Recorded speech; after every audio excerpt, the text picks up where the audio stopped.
अगं आई अगं त्या चहाचा टाइम झालाय त्या वहिनीला का चहा घेऊन बोलवता चिटकणीला सुनबाई हा गाय सुनबाई सुनबाई अगं काय त्या कानामध्ये काय दगड माती पडलेत का काय काय आई बोला की अगं आम्हाला चहा घेऊन ये की माय मायली की लाग माझा मरायचा उकुत आला की अहो आई चहा घ्या इतका उशीर असतंय का चहा 3 hours later.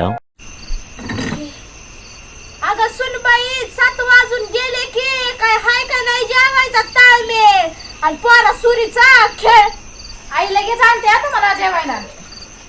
अगं सुनबाई की माय आई ते काम राहू द्या बरं आधी जेवण करून घ्या तुम्हाला आता भूक लागली असेल ना सुनबाई अय सुनबाई अगं कधी मनानं जरा पायाला हात लावी जमाय आले आले आई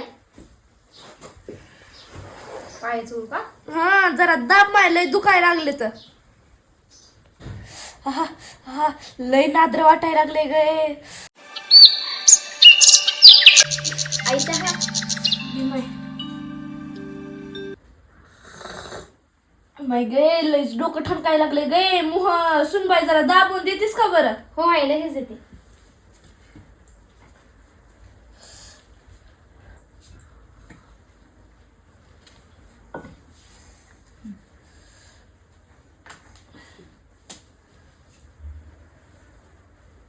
आई मी आज 12-1 वाजायला जाते माहेरला.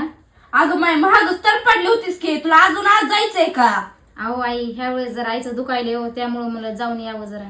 बरं जा पण जरा काळजी असल्यावानी जरा सासरा असल्यावानी काळजी ना उद्या तिसऱ्या परा येईल तिसऱ्या पराच्या कामाला हो हो आई येते येते. 3 hours later. आई पाया पडते का?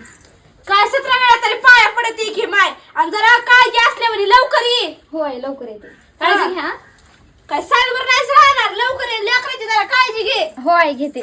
वाई आई तू दारामध्येच थांबलीस हो बरी आहेस का? हो बरी आहे तू कशी आहेस बरी आहेस का? चांगली आहे हो कसली माझी चिवळी आहे ग पिल्लू सासरचे माणसं चांगले आहेत का हो सगळे चांगले एकतर आहेत. पप्पी घेऊ आ, सासू ही बरी आहे का तिला काय बोका आला काय पंधड हा गेला तिला काय झालं या सारखं मला राबीचं तिच्या हाताखाली ही दुखलं ती दुखलं ही दाब ती दाब चहा दि ग पाणी दि ग मला जेवाय दि ग सारखं सारखं चालू असते माझ्या मातीचं तेल काढून प्यायला लागली या बघत्याच रावला तिची किनकंडी माय तशी वाटत बी नाही की इतकी आगाव आहे का सासू माय नाही वाटाय काय झालं मरणाची अगोदर आहे की मर बिना झाली येऊशी दिमागाला ताण करून तुला चल जाऊ दे घरात. तिथं मांडत बसावं